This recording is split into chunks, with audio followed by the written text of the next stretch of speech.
सैनिक स्कूल ई काउंसलिंग एक बड़ा अपडेट आया है वेबसाइट पे। वो है सीट मैट्रिक्स। सीट मैट्रिक्स क्या है, कैसे देखते हैं, क्यों समझना जरूरी है, सीट मैट्रिक्स को कैसे यूटिलाइज करते हैं, आइए कंप्लीट बात करेंगे। ई काउंसलिंग जिसका रजिस्ट्रेशन आप लोगों ने कर लिया होगा, अगर आपने अभी तक रजिस्ट्रेशन नहीं किया तो इस वीडियो के डिस्क्रिप्शन में कैसे रजिस्ट्रेशन करने वाला वीडियो का लिंक दे रखा है। जाइए, मोबाइल फोन खोलिए, 5 मिनट का समय दीजिए, आपका ई काउंसलिंग का रजिस्ट्रेशन हो जाएगा। और सारे बच्चों को रजिस्ट्रेशन करना जरूरी है, तभी वो सारे आगे के पार्ट में पार्टिसिपेट कर पाएंगे, अदरवाइज नहीं कर पाएंगे। सीट मैट्रिक्स का सिंपल मीनिंग है कि किस स्कूलों में कितनी सीट अवेलेबल है, उसी के बेस पे हम लोग बाद में काउंसलिंग कर पाएंगे। काउंसलिंग का सिंपल मतलब होता है कि हमें एक लिस्ट बना के देनी है हमारे रिजल्ट के अकॉर्डिंग, जहां पे हमें रखना है 1 नंबर पे ये स्कूल, 2 पे, 3 पे, यानी स्कूल की चॉइस लिस्ट बनाना है। और उस प्रोसेस को हमें पूरा करना है। वो लिस्ट बनाने के लिए हमें सारी जानकारियां होनी जरूरी है। जैसे कितनी स्कूलें हैं, उसका वीडियो अलग से बना रहे हैं हम लोग। कितना उसका सीट मैट्रिक्स, यानी किस स्कूल में कितनी सीटें हैं, कट ऑफ कितनी है, इसके अलावा क्या-क्या डॉक्यूमेंट्स चाहिए, यानी हर एक पोर्शन पे या स्कूल के अंदर चॉइस फिलिंग कैसे होगी, हर चीज़ का वीडियो आपको चैनल पे मिलेगा। बस चैनल को सब्सक्राइब कर लें और बेल आइकन बटन पे जो है प्रेस कर लें, ताकि आपको सबसे पहले वीडियोज़ मिल जाएँ। आइए बात करेंगे कि सीट मैट्रिक्स को हम कैसे समझते हैं और सीट मैट्रिक्स एक्चुअली होता क्या है, पूरा हम लोग यहाँ से देख पाएँगे प्रॉपर ढंग से। आइए जानते हैं हम लोग सीट मैट्रिक्स के बारे में कि कैसे सीट मैट्रिक्स काम करता है। यहां से हम चलें तो सीट मैट्रिक्स मैं पहले साइट पे ले चलता हूं। गूगल पे टाइप करना है AISSAC। जैसे टाइप करोगे पहला लिंक खुलेगा, इस पर क्लिक कर देना है और यहां पे ऊपर की तरफ जो है स्कूल इंफॉर्मेशन में जाना है और सीट मैट्रिक्स पे क्लिक करना है। जैसे क्लिक करेंगे इस तरह का पेज खुलेगा। फिलहाल ये कोई डेटा नहीं है, क्योंकि हमने इस पे स्पेशलाइज डेटा मांगा नहीं है।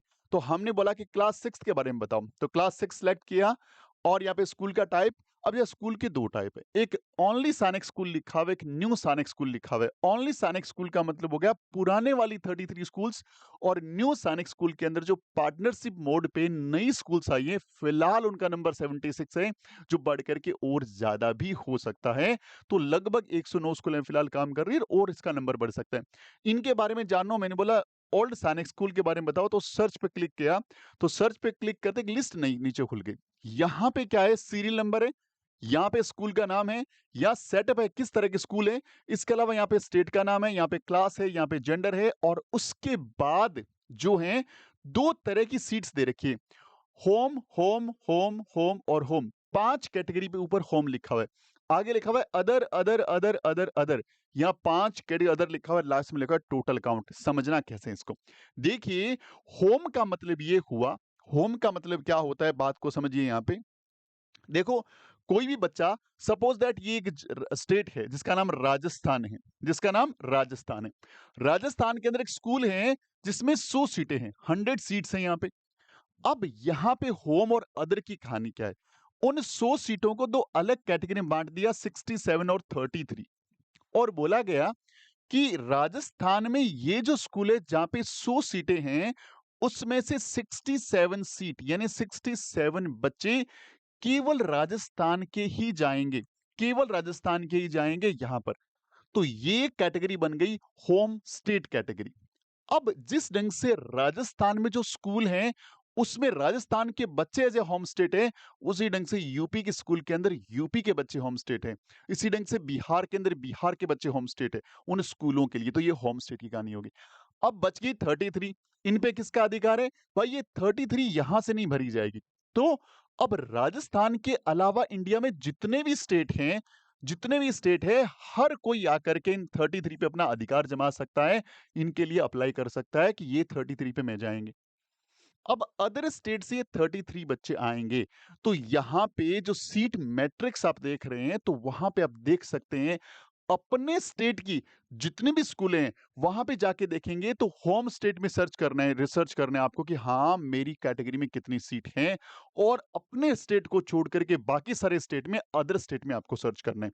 ये कहानी सिर्फ और सिर्फ ओल्ड सैनिक स्कूल के लिए याद रखनी है। न्यू सैनिक स्कूल में अभी तक रिजर्वेशन क्राइटेरिया अप्लाई नहीं हो रहे, वहां पे कोई भी बच्चा जा सकता है, कोई होम स्टेट अदर स्टेट नहीं है, लेकिन वहां पे एक रूट रहता है, 40% रूट और 60% रूट बताऊंगा, पहले ही इसको समझ लेते हैं। तो ये कहानी मेरे हिसाब से समझ में आ गई आपको। अब यदि ये आपको बात समझ में आ गई तो मैं यहां ले चलता हूं आपको। अब देखिए आंध्र प्रदेश में जो कालीगिरी स्कूल है वो रेजिडेंशियल है। क्लास 6th में लड़कों की बात करें तो एससी के अंदर वहां पे कालीगिरी के अंदर आंध्र प्रदेश से 10 बच्चे जा सकते हैं। दूसरा, एसटी के अंदर 4 बच्चे जा सकते हैं, ओबीसी में 18-18 बच्चे जा सकते हैं और अनरिजर्व्ड यानी जनरल कैटेगरी में 26 बच्चे और डिफेंस कैटेगरी में टोटल 8 बच्चे। अगर आप आंध्र प्रदेश से बिलॉन्ग करते हैं, तो आपको यदि आप लड़के हैं तो आपको इन पे फोकस करना है। अच्छा, इन पे सब पे क्यों फोकस करना है? करना ही नहीं मुझे तो।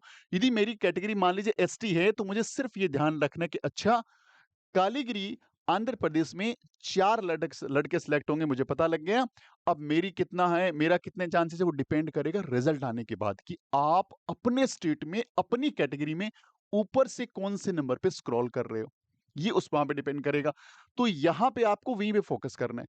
तो यदि कोई बच्चा आंध्र प्रदेश का है, तो वो क्या करेगा? सिर्फ और सिर्फ 2 स्कूलें देखिए, कालीगिरी और कोरुकुंडा ये दोनों आंध्र प्रदेश की स्कूलें हैं।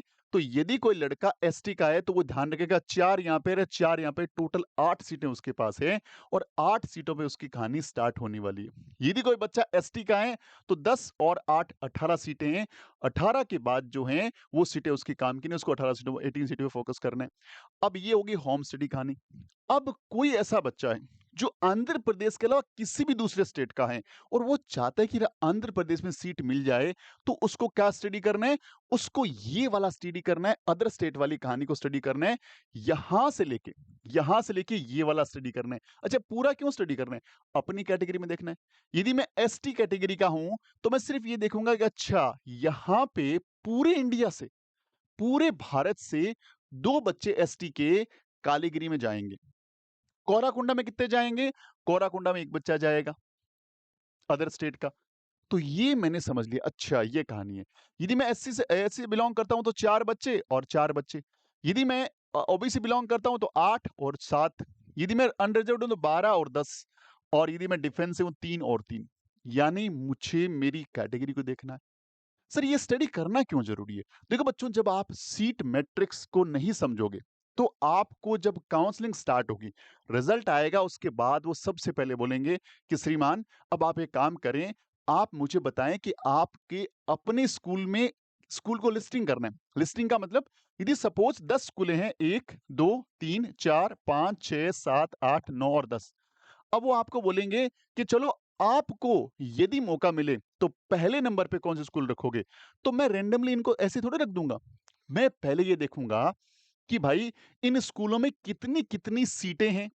पता लगा मैंने इसको पहले नंबर पे रख दिया, पहली स्कूल को, और वहां मेरी कैटेगरी में सिर्फ एक ही सीट है और मेरे स्टेट में जो है 50वां नंबर है, तो ये सीट तो मुझे कभी नहीं मिलेगी क्योंकि वहां पे मेरे से ऊपर 49 बच्चे हैं। तो ये सीट मैट्रिक्स आपको ये लिस्ट बनाने में हेल्प करेगी। तो अभी से आप लोग रिसर्च करना स्टार्ट कर दें। एक पेज लें, पेन लें और थोड़ा-थोड़ा काम करना स्टार्ट कर दें। रोज़ाना मैं एक बढ़िया-सा वीडियो आपके लिए लेके आऊँगा। उस वीडियो में मैं आपको यह इसके रिगार्डिंग धीरे-धीरे बताना स्टार्ट करूँगा और आपको हर एक पॉइंट बताऊँगा। आज का काम आपका इतना है, सीट मैट्रिक्स खोलें और इसको स्टडी करें। ये मैंने क्लास 6th के लिए बात करी थी। क्लास 9th के लिए बात करूँ, ये रहा क्लास 9th का। ये रहा क्लास 9th का सीट मैट्रिक्स। यहाँ पे अच्छा सर 0 क्यों दिख रही है?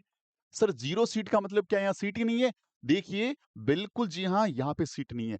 Kaligiri residential Andhra Pradesh class 6th class 9th boys, ST का कोई बच्चा एडमिशन नहीं लेगा, एसटी कोई बच्चा ओबीसी में 2 सीटें हैं, अनरिजर्व्ड में 4 सीटें हैं और डिफेंस में 1 सीट है। ये है होम स्टेट की कहानी। तो सर 0 का मतलब क्या हुआ? फिर वैकेंसी क्यों निकाली? एग्ज़ाम क्यों कराया? देखो बच्चों, क्लास 6th में सीटें होती है। प्रोसेस क्या रहता है सैनिक स्कूल का या राष्ट्रीय मिलिट्री स्कूल का कि वहाँ पे 2 दरवाजे, एक छठी क्लास का दरवाजा है और दूसरा 9th का दरवाजा है।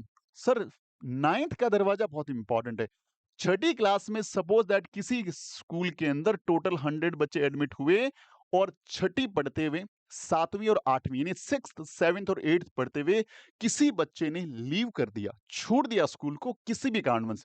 मेडिकल इश्यूज हैं, कोई काम है, नहीं पढ़ना, मन नहीं लग रहा है, व्हाटएवर इट इज जो भी है, तो फिर वो सीटें जो खाली होगी वो 9वीं के अंदर भरी जाएगी।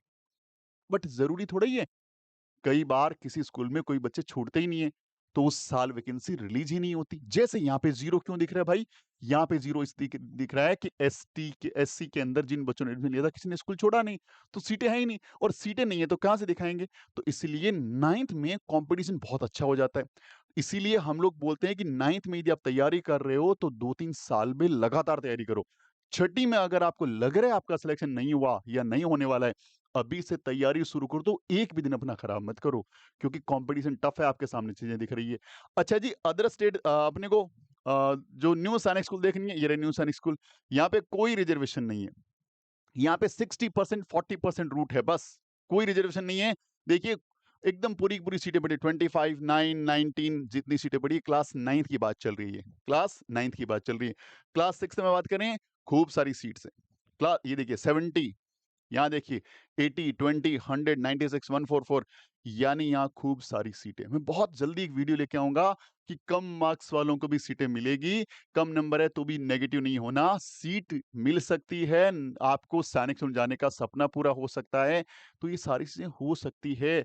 तो सीट मैट्रिक्स को समझिए और न्यू सैनिक स्कूल में तो कई सारी चीज़ें हैं कि न्यू सैनिक स्कूल को चूज़ किस बेस पे करें, ओल्ड सैनिक स्कूल कैसे चूज़ करें, तो उसका एक वीडियो बना। एक वीडियो में सब कुछ बता पाना थोड़ा मुश्किल होता है। फिलहाल मेरा काम था सीट मैट्रिक्स को समझाना, उम्मीद करता हूँ सीट मैट्रिक्स समझ गए होंगे।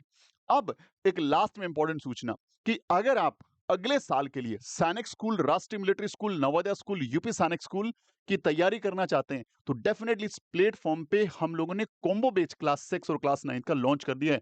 तैयारी अभी से स्टार्ट करो। जिसने तैयारी जल्दी स्टार्ट की वो बहुत आगे तक जाएगा, पहले पहुँचेगा, ये बात तय है। तो अपनी तैयारी अभी स्टार्ट करें। स्कूल एग्ज़ाम चल रहे हैं, बिल्कुल टेंशन नहीं लो। हमारी क्लासेस का अरेंजमेंट इसी ढंग से है कि आप लोगों का स्कूल एग्ज़ाम पे डिस्टर्ब नहीं होगा। लेकिन बच्चे को यदि आपने ब्रेक दिलवा दिया 2 ढाई महीने का कि स्कूल एग्ज़ाम के नाम पे, पहले तैयारी कर रहा था कहीं पढ़ के, फिर आपने गैप दिलवा दिया, तो फिर कहानी ज़ीरो से स्टार्ट करनी पड़ेगी।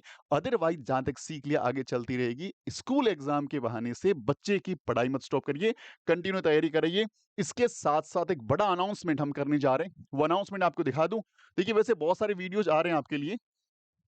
वो अनाउंसमेंट है भाई, कौन-सा मैं आपको दिखा दूँ ज़रा? ये वाला। हमारा टीजीएसटी 2.0 आ गया है। इसका वीडियो आज आ जाएगा। छात्रवृत्ति टेस्ट हो रहा है, इन स्कॉलरशिप टेस्ट हो रहे हैं। कब हो रहा है? ये हो रहा है 12 फरवरी को हो रहा है। इसकी पूरी जानकारी मिल जाएगी। अगर आपका सपना आरआईएमसी राष्ट्रीय इंडियन मिलिट्री कॉलेज देहरादून है, जून 2026 पढ़ना चाहते हैं, फीस को लेके प्रॉब्लम है, फीसें देखो इस एग्जाम की सारे ही अच्छे कोचिंग्स की बहुत ज़्यादा है, तो हमारी फीस डेफिनिटली बहुत ज़्यादा है। फिर भी हम चाहते हैं कि कुछ हद तक हम फीस में रिबेट करें, लेकिन उन बच्चों के लिए जो लेबोरियस हैं, जो मेहनत करना चाहते हैं, हार्ड वर्क करें, तो टेस्ट ले रहे हैं। कब ले रहे हैं? 12 फरवरी को ले रहे हैं। कैसे रजिस्टर करना है? पूरी जानकारी थोड़ी देर में यहाँ पे अपडेट हो जाएगी। मिलते हैं अगले वीडियो में, तब तक अपना ख्याल रखिए। जय हिंद, जय भारत, वंदे मातरम।